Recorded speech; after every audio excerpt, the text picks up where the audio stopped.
જય સ્વામિનારાયણ. સહજાનંદ વિદ્યાલયના video lecture શિક્ષણમાં આપ સર્વ વિદ્યાર્થી મિત્રોનું હાર્દિક સ્વાગત છે. ધોરણ 12 રસાયણ વિજ્ઞાન પ્રકરણ 7 વિભાગના તત્વો. આજના લેક્ચરમાં આપણે સમૂહ 16ના તત્વોની રાસાયણિક પ્રતિક્રિયાત્મકતા સમજાવો એ પ્રશ્ન ભણીશું. આખો પ્રશ્ન પૂછાય અથવા સમૂહ 16ના તત્વોની હાઇડ્રોજન તત્વ સાથેની પ્રતિક્રિયાત્મકતા, સમૂહ 16ના તત્વોની ઓક્સિજન સાથેની પ્રતિક્રિયાત્મકતા, સમૂહ 16ના તત્વોની હેલોજન સાથેની પ્રતિક્રિયાત્મકતા, એમ અલગ અલગ પણ આપણને પ્રશ્ન પૂછી શકે. તો સૌ પ્રથમ આપણે જોઈએ સમૂહ 16ના તત્વોની હાઇડ્રોજન સાથેની પ્રતિક્રિયાત્મકતા. તેમાં આપણે મુખ્ય 5 મુદ્દાનો અભ્યાસ કરવાનો છે કે ભાઈ કયા પ્રકારના હાઇડ્રોજન સાથે પ્રક્રિયા કરે તો કયા પ્રકારના સંયોજન બનાવે. પછી એ સંયોજનોની આ 4 ખાસિયત ભણવાની કે ભાઈ સમૂહ ઉપરથી નીચે તરફ જઈએ તો આ જે હાઇડ્રાઇડ પ્રકારના સંયોજનો બને એની બંધ વિયોજન એન્થાલ્પી, એની એસિડિકતા, એની સ્થાયીતા, એની રિડક્શન કરતા તરીકેની પ્રબળતા, આ 4 ગુણધર્મોની સરખામણી કરવાની. એટલે આને ડેલ્ટા એચ એ રીડ અથવા તો એમ પણ કહેવાય કે બંધ એસ્થા રીડ. બંધ વિયોજન એન્થાલ્પી, એસિડિકતા, સ્થાયીતા એટલે કે ઉષ્મી સ્થાયીતા અને રિડક્શન કરતા તરીકેની પ્રબળતા. તો આપણે પહેલો મુદ્દો જોઈએ કે ભાઈ સમૂહ 16ના તત્વો હાઇડ્રોજન સાથે પ્રક્રિયા કરે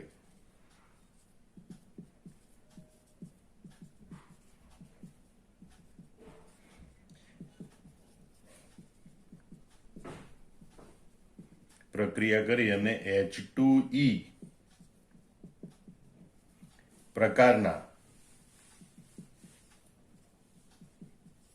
હાઇડ્રાઇડ સંયોજનો બનાવે છે. એટલે પહેલો મુદ્દો કે ભાઈ સમૂહ 16ના તત્વોએ હાઇડ્રોજન સાથે પ્રક્રિયા કરી H2E પ્રકારના હાઇડ્રાઇડ બનાવે છે. બીજું, સમૂહ ઉપરથી નીચે તરફ જતા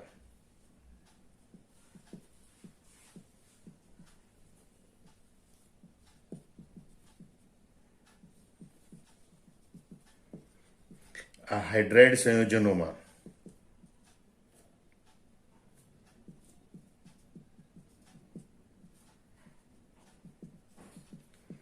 HE બંધની વિયોજન એન્થાલ્પી ઘટે છે. એ તમે જો E એટલે બરોબર ઓક્સિજન, ઓય સલ્ફા સેલિટેલી પોલી, એ પ્રમાણે ઓક્સિજન, સલ્ફર, સેલેનિયમ, ટેલ્યુરમ, પોલોનિયમ અને એના સંયોજન બને H2O, H2S, H2Se, H2Te અને H2PO. બરોબર, આ પ્રકારના હાઇડ્રાઇડ સંયોજનો આપણને મળે. એનો મતલબ કે E એટલે ઓક્સિજન, સલ્ફર, સેલેનિયમ, ટેલ્યુરમ, પોલોનિયમ. આ હાઇડ્રાઇડમાં H2Oમાં OH બંધ હોય, H2Sમાં SH બંધ હોય, બરોબર, હાઇડ્રોજન સેલેનાઇડમાં SEH બંધ હોય. તો સમૂહ ઉપરથી નીચે તરફ જઈએ એમાં પરમાણુના કદ મોટા થતા જાય, બંધ લંબાઈ વધતી જાય, પરમાણુ દૂર ગોઠવાય, આકર્ષણ બળ ઓછું એટલે બંધ સહેલાઈથી તોડી શકાય, ઉર્જા ઓછી આપવી પડે અને માટે સમૂહમાં ઉપરથી નીચે તરફ જતા HE પ્રકારના બંધ છે એની વિયોજન એન્થાલ્પી ઘટે.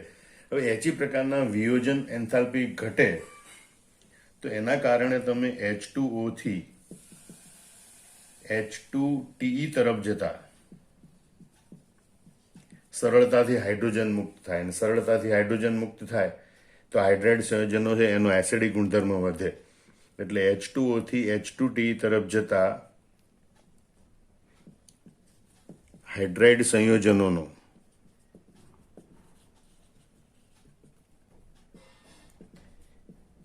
એસિડિક ગુણધર્મ વધે છે. એટલે એસિડિક ગુણધર્મ. તો એસિડિક ગુણધર્મ એટલે જેટલો સહેલાઈથી H+ મુક્ત કરી શકે એટલું એસિડિક ગુણધર્મ વધારે. એટલે H2O થી H2Te તરફ જતા સહેલાઈથી હાઇડ્રોજન મુક્ત થાય અને એટલે એનો એસિડિક ગુણધર્મ વધે છે. બીજું, બંધ સહેલાઈથી તૂટી શકે માટે એની ઉષ્મી સ્થાયીતામાં ઘટાડો થાય છે. એટલે એમ કહેવાય કે ભાઈ H2O થી H2PO તરફ જતા ઉષ્મીય સ્થાયીતા ઘટે. યાદ રાખજો, ઉષ્મી સ્થાયીતા ઘટે. અને છેલ્લો ગુણધર્મ જોઈએ કે ભાઈ હાઇડ્રાઇડ્સ જેમ હાઇડ્રોજન જલ્દી મુક્ત થાય એટલી રિડક્શન કરતા તરીકેની પ્રબળતા વધે, અને માટે પાણી સિવાયના હાઇડ્રાઇડ સંયોજનો છે એ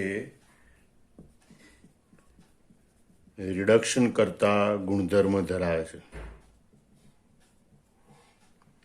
બરોબર. અને એમાંથી પણ H2S થી H2T તરફ જતા આ રિડક્શન કરતા ગુણધર્મ વધે છે, બરોબર. તો આ રીતે તમારે આ હાઇડ્રાઇડ સંયોજનો વિશેના 5 અગત્યના મુદ્દા યાદ રાખવાના. ફરીથી ઝડપથી રિવિઝન કરી લઈએ આપણે. સમૂહ 16ના તત્વો છે હાઇડ્રોજન સાથે પ્રક્રિયા કરી H2E પ્રકારના હાઇડ્રાઇડ બનાવે છે, જેમાં E બરાબર ઓક્સિજન, સલ્ફર, સેલેનિયમ, ટેલ્યુરિયમ, પોલોનિયમ, અને આ પ્રકારના સંયોજન બને. H2O, H2S, H2Ac, H2T, H2PO પ્રકારના સંયોજન બને.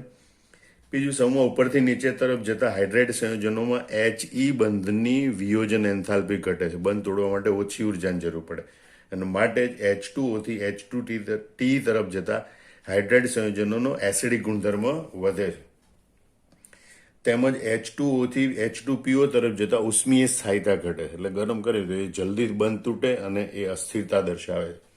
અને પાણી સિવાયના હાઇડ્રાઇડ સંયોજનો છે રિડક્શન કરતા ગુણધર્મ ધરાવે છે.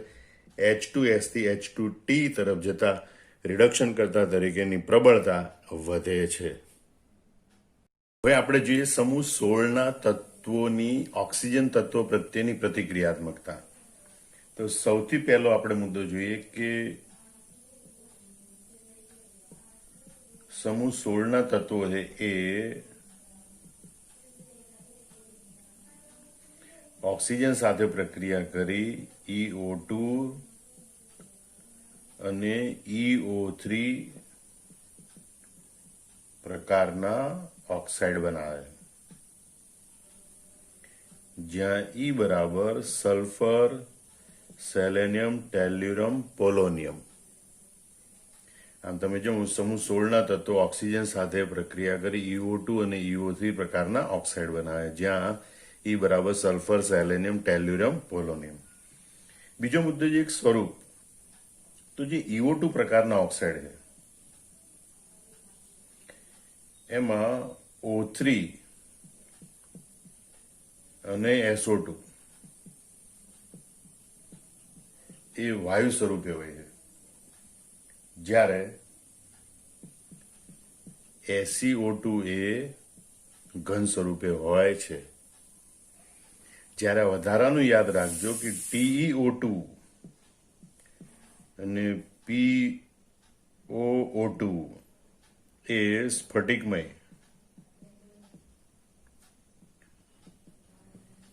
આયની ઘન સ્વરૂપે અસ્તિત્વ, એટલે એ પણ ઘન પદાર્થ જ છે, એ સ્ફટિકમય આયનીય સ્વરૂપે અસ્તિત્વ ધરાવે છે. આમ O3 અને SO2 એ વાયુ સ્વરૂપે હોય છે, SiO2 એ ઘન સ્વરૂપે હોય છે. હવે રિડક્શન કરતા અને ઓક્સિડેશન કરતા તરીકેની વાત કરીએ તો યાદ રાખજો SO2 થી TeO2 તરફ જતા રિડક્શન કરતા ગુણધર્મ ઘટે છે.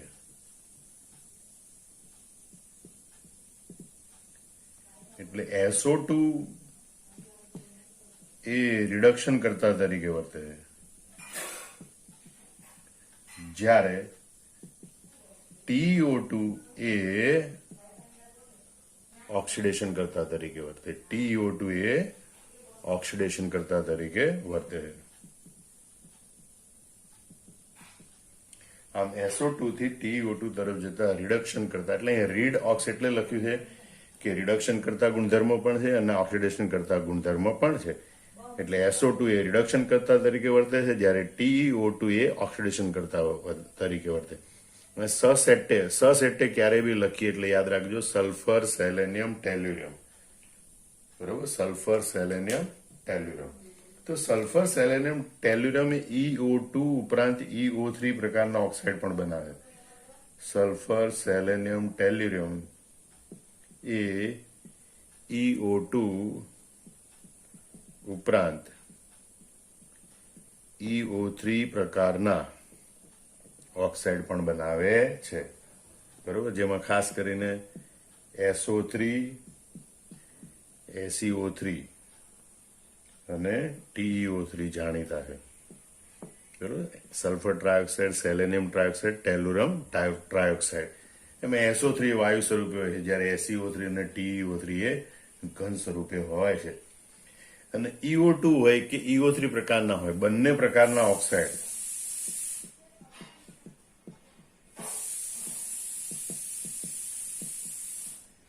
એ એસિડિક ગુણધર્મ ધરાવે છે.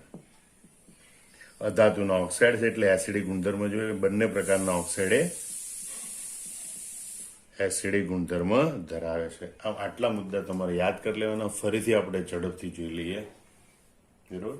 સમૂહ 16ના તત્વોની પ્રતિક્રિયાત્મકતા. એનો પહેલો મુદ્દો આપણે જોઈએ કે ભાઈ સમૂહ 16ના તત્વો ઓક્સિજન સાથે પ્રક્રિયા કરી EO2, EO3 પ્રકારના ઓક્સાઇડ બનાવે. બીજો મુદ્દો જોઈએ સ્વરૂપ. ઓઝોન O3 અને SO2 વાયુ સ્વરૂપે છે, SeO2 એ ઘન સ્વરૂપે છે, TeO2, POO2 એ સ્ફટિકમય આયની ઘન સ્વરૂપે છે.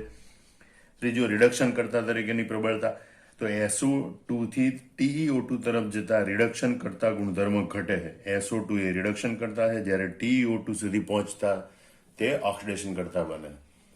તેમજ સલ્ફર, સેલેનિયમ, ટેલ્યુરિયમ એ EO2 ઉપરાંત EO3 પ્રકારના ઓક્સાઇડ પણ બનાવે. અને EO2 પ્રકારના ઓક્સાઇડ હોય કે EO2 પ્રકારના ઓક્સાઇડ, બંને પ્રકારના ઓક્સાઇડ એસિડિક ગુણધર્મ ધરાવે છે. સમૂહ 16ના તત્વોની હવે હેલોજન પ્રત્યેની પ્રતિક્રિયાત્મકતા સમજાવો. તો એ કયા પ્રકારના હેલાઇડ બનાવે છે, એ જુદા જુદા પ્રકારના હેલાઇડની ખાસિયતો કઈ હોય છે, એ વિશે આપણે વિગતવાર ભણવાનું છે. તો સામાન્ય રીતે યાદ રાખજો, સમૂહ 16ના તત્વો એ હેલોજન તત્વો સાથે પ્રક્રિયા કરી EX2 પ્રકારના ડાયહેલાઇડ, EX4 પ્રકારના ટેટ્રાહેલાઇડ તેમજ EX6 પ્રકારના હેક્ઝાહેલાઇડ સંયોજનો પણ બનાવી શકે છે. પહેલી વાત. બીજી વાત એ સ્થાયીતા. તો હેલાઇડ સંયોજનોની હેલોજન તત્વની સંદર્ભમાં સ્થાયીતાનો ક્રમ. તો હેલાઇડની સ્થાયીતાનો ક્રમ આ પ્રમાણે હોય છે. હંમેશા ફ્લોરાઇડ સંયોજનો એ વધુ સ્થાયી હોય, ક્લોરાઇડ એના કરતાં ઓછા સ્થાયી હોય, બ્રોમાઇડ એના કરતાં ઓછા સ્થાયી હોય અને આયોડાઇડ સૌથી ઓછા સ્થાયી હોય છે. એટલે સ્થાયીતાનો ક્રમ આપણને આ પ્રમાણે જોવા મળે. Fluoride is greater than chloride is greater than bromide is greater than iodide. હવે આપણે સ્પેશિયલ હેક્ઝા હેલાઇડ સંયોજનોની વાત કરીએ તો હેક્ઝા હેલાઇડ સંયોજનોમાં માત્ર હેક્ઝા ફ્લોરાઇડ સ્થાયી છે. હેક્ઝા હેલાઇડ એટલે કે EX6 પૈકી માત્ર EF6 એટલે કે હેક્ઝા ફ્લોરાઇડ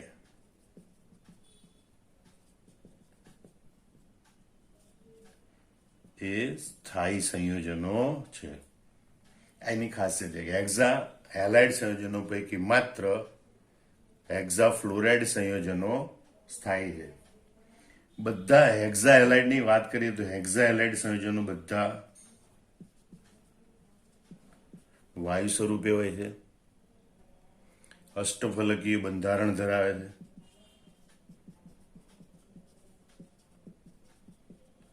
એટલે હેક્ઝા હેલાઇડની આ ખાસિયત છે કે બધા વાયુ સ્વરૂપે હોય છે અને અષ્ટફલકીય બંધારણ ધરાવે છે, બરોબર. હેક્ઝા ફ્લોરાઇડ સંયોજન. અને એ પૈકી SF6 છે એ અવકાશીય કારણોસર, એટલે કે એની અવકાશીય ગોઠવણી એ પ્રકારની છે, એની કક્ષકોની ગોઠવણી એ પ્રકારની છે, એટલે અવકાશીય કારણોસર વિશેષ થાય છે,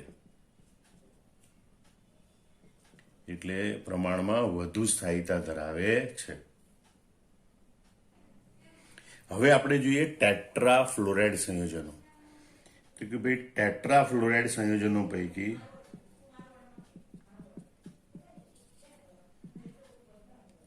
SF4 એ વાયુ છે, સસેટ્ટે સલ્ફર, સેલેનિયમ, ટેલ્યુરિયમ.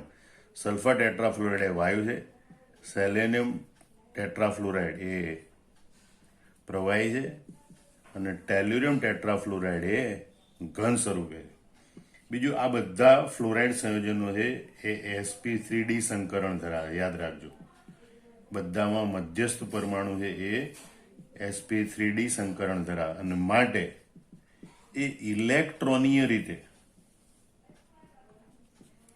ત્રિકોણીય દ્વિપિરામિડ બંધારણ ધરાવે.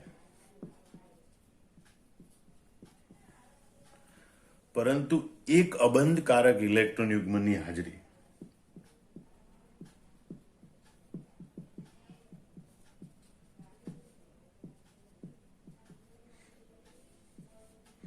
એના કારણે એમાં ભૌમિતિક આકાર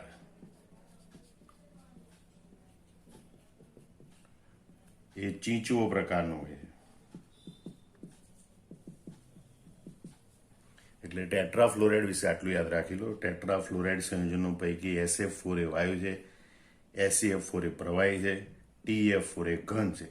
બધા ટેટ્રાફ્લોરાઇડ સંયોજનો sp3d સંકરણ ધરાવે છે અને એટલે ઇલેક્ટ્રોનીય રીતે ત્રિકોણીય દ્વિપિરામિડ બંધારણ ધરાવે છે. માનો કે આપણે SF4 લઈએ, બરોબર, તો ઇલેક્ટ્રોનીય રીતે જોઈએ તો એ ત્રિકોણીય દ્વિપિરામિડ બંધારણ ધરાવે.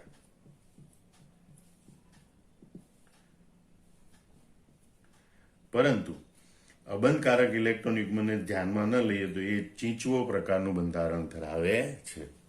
બરોબર, આમ તમે જોઈ શકો છો કે એની ભૌમિતિક રચના ચીંચવો પ્રકારની હોય. હવે આપણે ડાયહેલાઇડ સંયોજનોની વાત કરીએ તો કે ઓક્સિજન સિવાયના બધા તત્વો એ ડાયહેલાઇડ સંયોજનો બનાવે. ઓક્સિજન સિવાયના તત્વો એ ડાયહેલાઇડ સંયોજનો ધરાવે. એમાં મધ્યસ્થ પરમાણુ છે એ sp3 સંકરણ ધરાવે. એટલે ઇલેક્ટ્રોનીય રીતે એ સમચતુષ્ફલકી આકાર ધરાવે.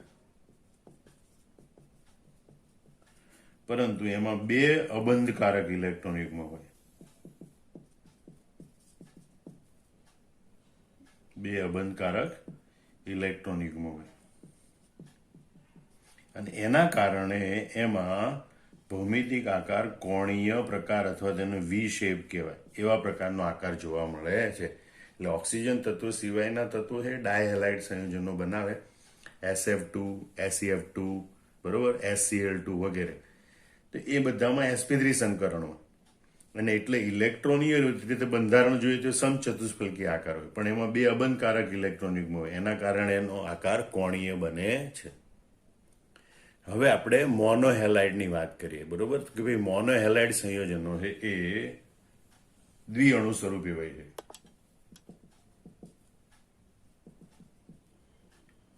મોનોહેલાઇડ સંયોજનો એ દ્વિઅણુ સ્વરૂપે હોય છે, બરોબર. દાખલા તરીકે S2F2, આમ તો એ મોનોહેલાઇડ એટલે સલ્ફર મોનોફ્લોરાઇડ આમ હોવું જોઈએ, પણ એના બે અણુ ભેગા જ હોય એટલે S2F2 અણુ સ્વરૂપે હોય. એ રીતે S2Cl2, S2Br2, Se2Cl2, Se2Br2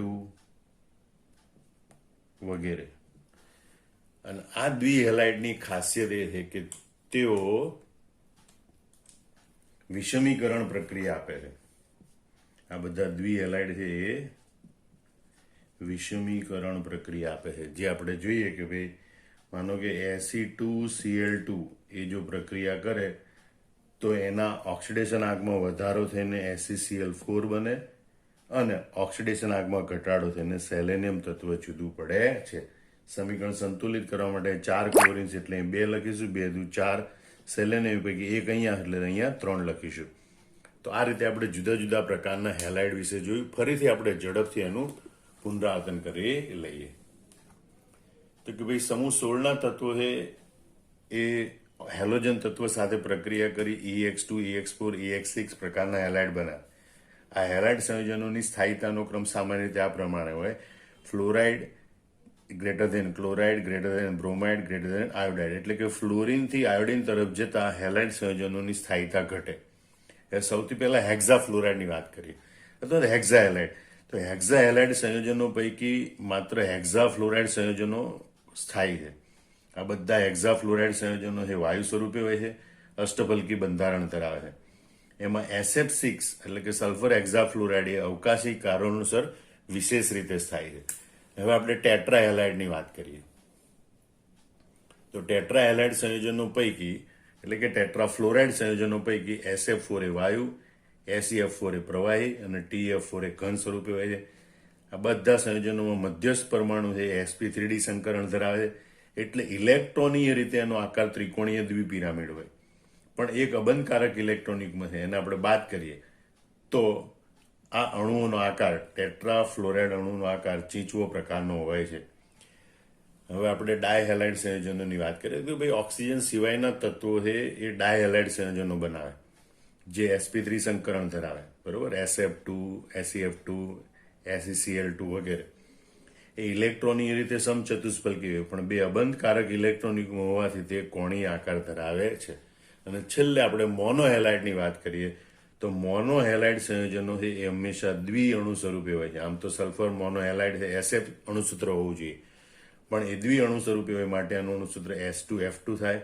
એ રીતે અન્ય ઉદાહરણ S2Cl2, S2Br2, Se2Cl2, Se2Br2 વગેરે હોય. આ બધા હેલાઇડ સંયોજનો છે વિષમીકરણ પ્રક્રિયા દર્શાવી શકે છે, એટલે એના ઓક્સિડેશન આગમાં વધારો પણ થાય છે અને ઓક્સિડેશન આગમાં ઘટાડો પણ થાય છે. તો 2Se2Cl2 gives SeCl4 plus 3Se.